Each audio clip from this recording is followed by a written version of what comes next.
Happy Savory Saturday. Today we're going to be making Mexican chicken and rice bowls with salsa fresca.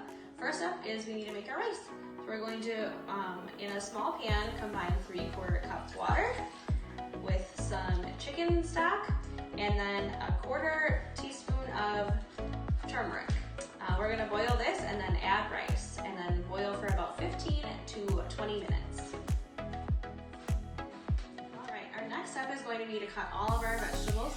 We have a roma tomato, a long green pepper, a lime. We're going to just zest and quarter this and then chop up our scallions. Once this is all done, we're going to fry up or saute our green pepper with just a little bit of oil, and once that's done, these will be making our salsa to go with the rice and chicken. Once your peppers are all cut and all your veggies are cut and the peppers are sauteed, we're going to prep the chicken. You're just going to pat it dry with a paper towel. Just 2 chicken breast halves is fine. Once these are patted dry, you're just going to cut them up into like little 1/2-inch pieces and fry them up.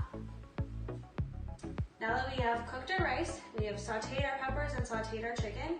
Once the chicken is done cooking, you're going to add just a tablespoon of butter to get it a little creamy. And then once the rice is done, you're going to add just a smidge of butter just so you can make it creamy for the mix.